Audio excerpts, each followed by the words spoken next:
इस वीडियो में हम लोग देखेंगे कि स्टेट में कंप्यूटर साइंस में नेटवर्किंग जो सब्जेक्ट होता है उसमें किस तरह का क्वेश्चन पूछा जाता है। तो हम लोग क्वेश्चन देखेंगे और उस क्वेश्चन में जो पूछा गया 2023 में उसको देखेंगे और उसके साथ देखेंगे कि इस 2024 में किस तरह का क्वेश्चन बन सकता है। ठीक है। और TRE 1 और TRE 2 में किस तरह का क्वेश्चन आया था और साथ ही साथ उस क्वेश्चन में कॉन्सेप्ट भी डिस्कस करते हुए चलेंगे। तो सबसे पहले क्वेश्चन स्टार्ट करते हैं। सबसे पहला जो है क्वेश्चन पूछा गया था स्टेट में नेटवर्किंग में, वो फुल फॉर्म पूछा गया था। किसका? फुल HTTP का मतलब।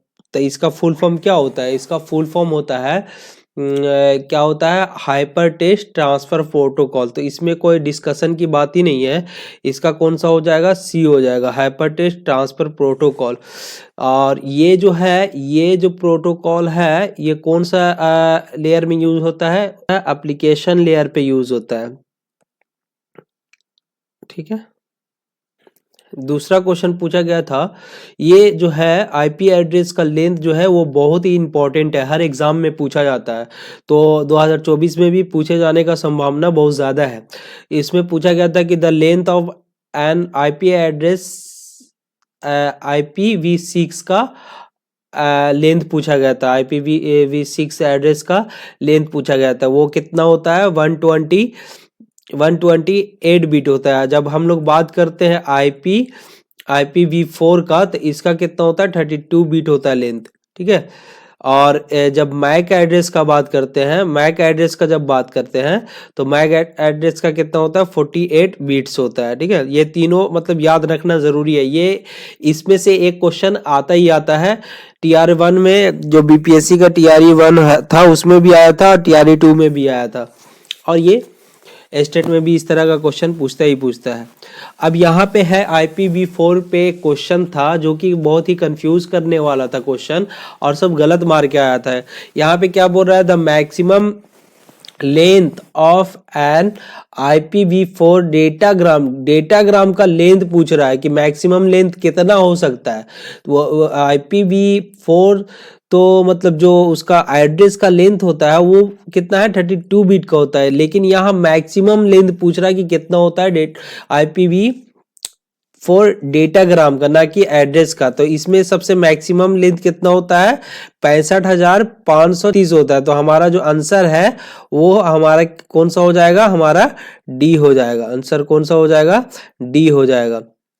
और यहाँ पे सब कंफ्यूज हो जाता है क्या? 32 होता है। तो 32 तो हो आप IPv4 का एड्रेस का लेंथ होता है वो। अब यहाँ पे था कि HTTP प्रोटोकॉल है, ये यूज किस लिए होता है, क्यों यूज करते हैं? तो हम लोग तो ये जानते हैं कि ये कौन सा लेयर पे यूज होता है? एप्लीकेशन लेयर पे होता है। और इसका यूज मतलब यूज कब करते हैं, किस लिए करते हैं? तो ईमेल कम्युनिकेशन के लिए करते हैं क्या? नहीं, इसके लिए क्या यूज करते हैं? मेल, इसमें simple mail transfer protocol use करते हैं। इसमें फाइल ट्रांसफर के लिए फाइल ट्रांसफर प्रोटोकॉल यूज करते हैं। हाँ, वेब ब्राउजिंग के लिए क्या यूज करते हैं? ये हमारा HTTP यूज करते हैं। तो हमारा ये जो है तीसरा का कौन सा हो जाएगा? हमारा आंसर तीसरा का सी हो जाएगा। और रिमोट के लिए क्या कौन सा करते हैं? टेलनेट करते हैं, टेलनेट करते हैं। आगे क्वेश्चन देखते हैं। ये भी है OSI मॉडल से क्वेश्चन है। OSI मॉडल बहुत ही इंपॉर्टेंट है। यही इसी से क्वेश्चन 3-4 बनता है इसमें नेटवर्किंग में, चाहे वो स्टेट हो या BPSC TRE हो। तो इसमें पूछा गया है कि process to process communication involve communication between. जो प्रोसेस टू प्रोसेस कम्युनिकेशन होता है वो किसके किसके बीच में होता है? तो डिफरेंट नेटवर्क लेयर पे होता है क्या? तो डिफरेंट नेटवर्क लेयर पे होता है क्या? तो डिफरेंट नेटवर्क लेयर पे नहीं होता है। एक ही नेटवर्क लेयर होता है, लेकिन उसमें क्या होता है? डिवाइस अलग अलग होता है। जैसे मान लो ये एक कंप्यूटर है, ठीक है, और यहाँ ये मान लीजिए कि सेंडर है, ये रिसीवर है।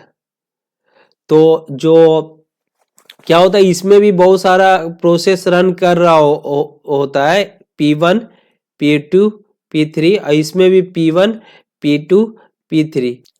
अब नेक्स्ट क्वेश्चन है कि what is the primary function of routing in the network layer. Network layer में जो राउटिंग होता है उसका राउटिंग का क्या मेन फंक्शन है, वो क्या डेटा को फ्रेमिंग करना मेन फंक्शन है क्या, ईरर करेक्शन है, और ईरर फ्लो कंट्रोल किस में होता है,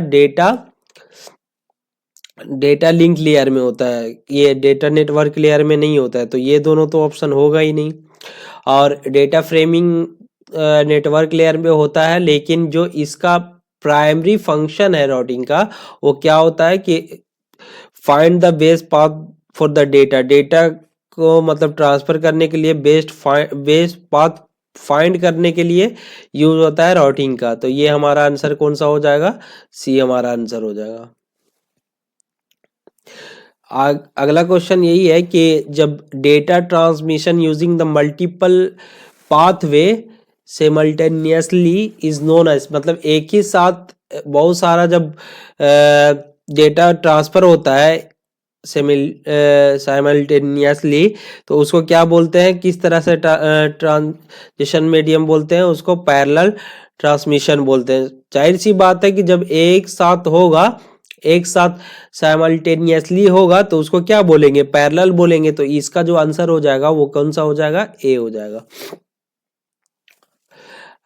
इस अगला क्वेश्चन यही है कि which of the following is not a network topology, इसमें से कौन सा है जो नेटवर्क टेपोलॉजी नहीं है।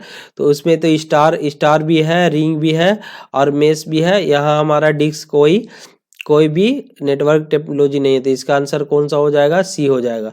स्टार टेपोलॉजी में क्या होता है कि जो कंप्यूटर है बहुत सारा कम्युनिकेट करने के लिए जो कंप्यूटर कनेक्ट रहता है एक दूसरे से, उसमें क्या यूज होता है, बीच में हब यूज होता है, और यहाँ पूरा इसमें इस तरह से स्टार के तरह से कंप्यूटर कनेक्ट रहता है, ठीक है। और जब हम लोग रिंग का बात करते हैं तो रिंग में क्या होता है कि एक कंप्यूटर दूसरे कंप्यूटर से कनेक्ट रहता है, दूसरे कंप्यूटर तीसरे से, तीसरे के चौथे से, और चौथा को फिर पहले से ही रहता है। और इसमें जो कम्युनिकेशन होता है उसमें क्या होता है, टोकन के जरिए होता है, टोकन रिलीज होता है, उसके बाद कम्युनिकेशन होता है, ठीक है। और इसमें मेश में क्या होता है कि मेश में हर एक नोड दूसरे नोड से कनेक्ट रहता है।